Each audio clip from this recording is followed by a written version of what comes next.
Michael Cooper to come up and say a few words and welcome him to Houston.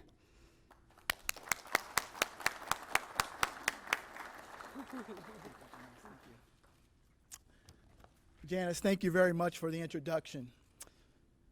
I'm excited and honored to be helping Coach shepherd in a new era of XFL football here in Houston.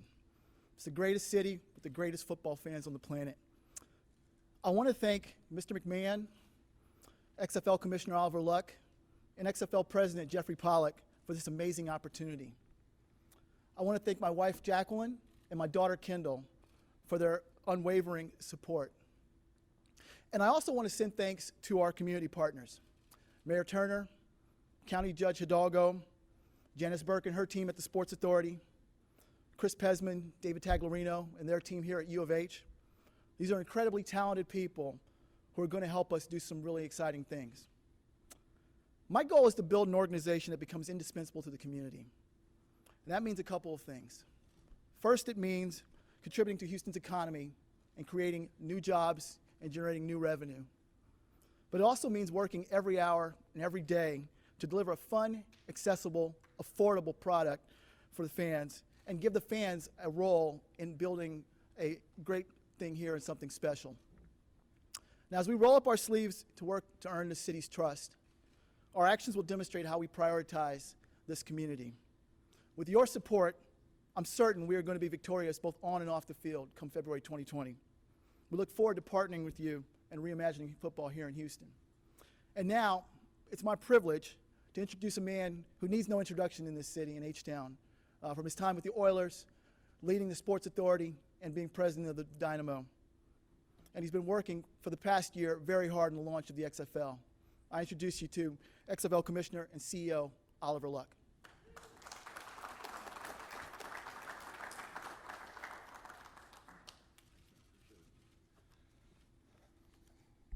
Good morning. Thank you, Brian. Thank you, Janice.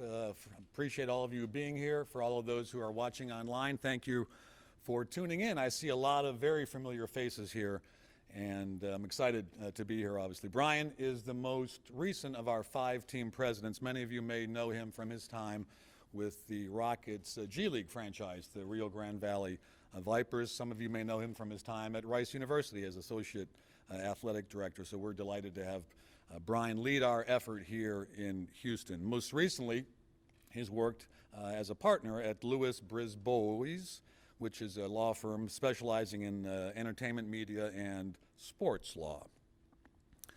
It's been about 16 months since Vince McMahon, the renowned entrepreneur and visionary founder of the XFL, since Vince announced that the XFL would be relaunched in 2020, a reimagined game with a focus on delivering great football and putting fans first. We are as committed to the launch of this league today as Vince was that day 16 months ago. We've got a solid business plan, the financial backing to ensure long-term success, and a long enough runway to plan, test, and do things right. We recently announced that we'll be working with Elevate Sports Ventures to guide and support our ticket sales at each of our 8 franchises. Some of you may know Elevate's a joint venture that includes some of the best brands in the sports and entertainment industry: the San Francisco 49ers, Harris Blitzer Sports and Entertainment, Ticketmaster, Live Nation, and the Oakview Group. We're proud to welcome Elevate to the XFL family, and we're proud to say that Elevate sees our league's immense potential. 2 weeks ago, we unveiled where our games will air on television, announcing multi-year agreements with ABC, ESPN, and Fox Sports. XFL games will air weekly on broadcast television, ABC and Fox, complemented by games on fully distributed cable, FS1 and ESPN. The XFL TV schedule allows for consistent appointment viewing each week, with back-to-back games starting Saturday afternoon, as well as 2 additional games on Sunday. We're thrilled to partner with ESPN and Fox and ABC, incredibly innovative media companies with extensive experience in world-class football production that will undoubtedly help us reimagine the game. The schedule we've developed provides the league with incredible reach and makes it easy for fans to watch our games consistently every weekend. Over the past several months, we've spent a lot of time fulfilling our commitment to reimagine football. That's what Vince asked of me when I joined this past summer.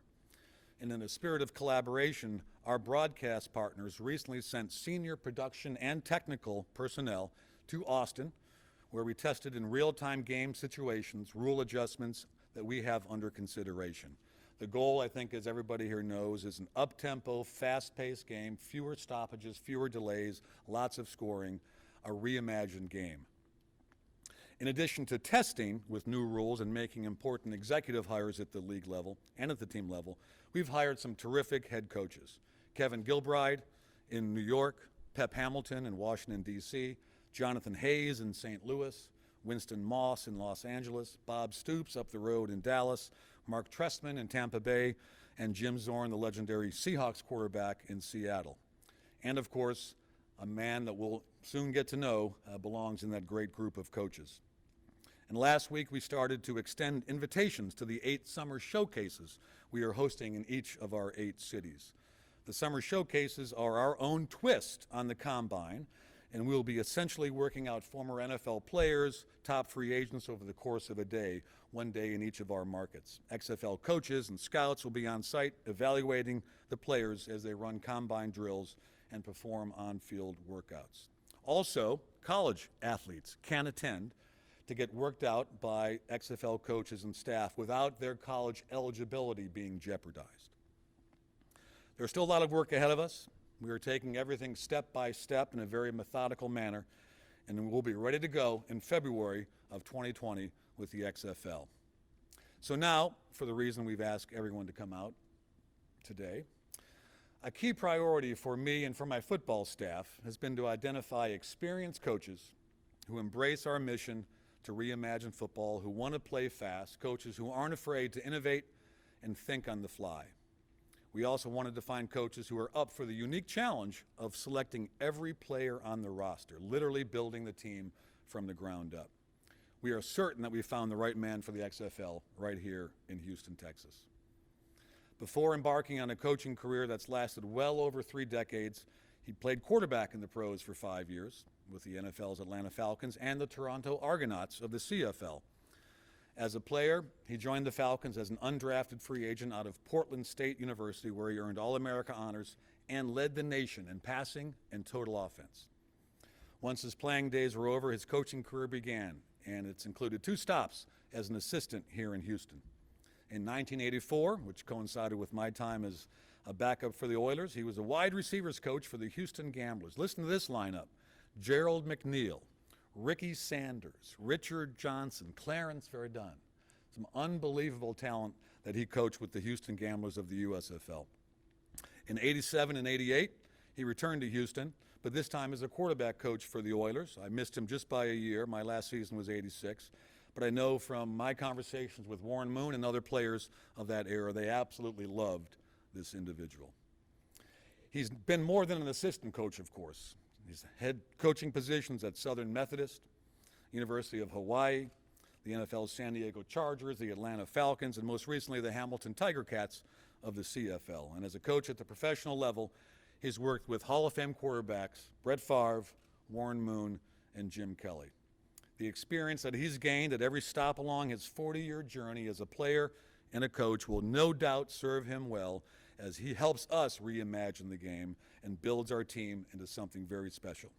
So now it is with tremendous pride that I introduce the XFL's 8th and final head coach and general manager, the man who will lead the Houston team, June Jones.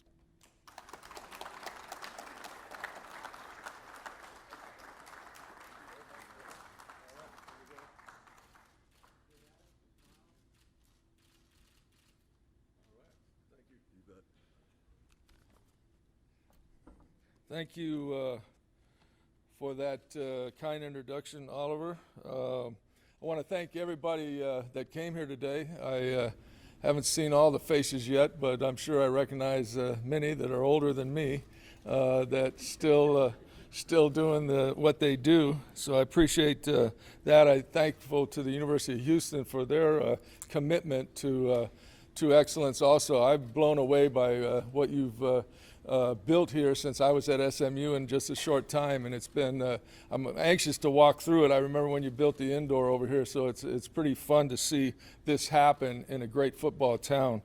I'd like to take just a second with Memorial Day coming up. A couple of my friends here came today, and I'd like to introduce a couple of them in particular, and that is the U.S. Navy SEAL Commander, and where are we? Okay, over here. Mark McGinnis is a good friend, and Rick Jocelyn, two Navy SEALs.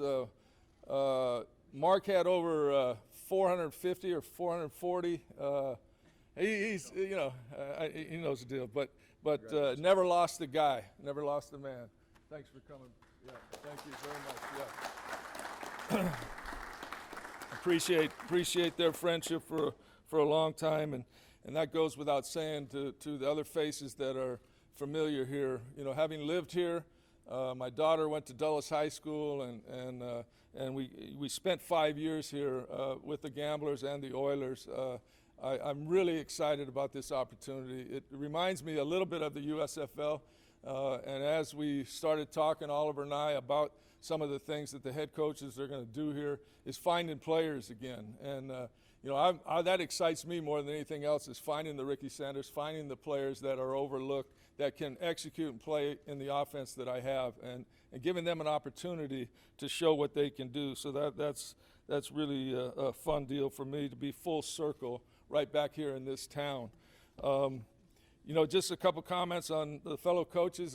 It's been kind of fun to follow this. Kevin Gilbride, who that name is familiar here also, replaced me with the Oilers, and I recommended him for that job. And of course, he's went on and got Super Bowl rings, and excited for him. I've been talking to Mark Tressman, who we competed against. I've known Mark. Mark was, when I was in the NFL, he got in the NFL the same time, and Kim Helton, who is a tight end right here at the University of Houston too, told me about this guy, Mark Tressman. You got to meet him. And so he was at the Steelers when I was at the Oilers. I went to the Lions. He went to Minnesota. So we competed against each other forever. But I finally got to really get to know him and what he was about the last year and a half being in Canada with him. And so that's a pleasure for me to be here. The other guys I competed against, the other head coaches I competed against in the NFL, Winston and Pep, and then also Bob Stoops I followed because he runs a wide open offense, so I always followed him. And of course Hal Mummy's on his staff, who coached with me and is going to be his offensive coordinator, and I coached against Hal. And that Dallas-Houston rivalry will take on a new look, but it'll still be big, I can tell you that. So I'm excited about that part of it. The thing that somebody asked me, why are you jumping down here? And it was a very hard decision for me, because I love my time in Canada, and it's a wide open game, which we're looking at and adopting some of those rules that make that game a little bit upper tempo pace. I'm excited about that because Mark and I are probably the only ones that are familiar with those rules, so I think we got maybe a little bit of an edge, and that's fun. And at the same time, I have coached a bunch of different places. I've been a lot of different places, but this place right here kind of is just special to me, and it's hard to believe that I come full circle from my first pro coaching job to right now, to be back in this city, and that's really, really awesome. And so with that said, it was a hard decision, as I said, to come, but I remember watching. The thing that triggered me, I've been following the XFL for 2.5, 3 years, but the thing that really triggered me was watching the last 3 minutes of the 30 for 30, that I don't even know when it was done, but I happened to watch it. And I watched the conversation between Vince and I think Dick Ebersol at that time, and I could see it in his eyes that he was going to make this work. And I'm excited to be a part of that. He's obviously a genie marketing guy and knows how to get things done. So I think the city of Houston, myself, my fellow coaches are going to be just have an unbelievable great time with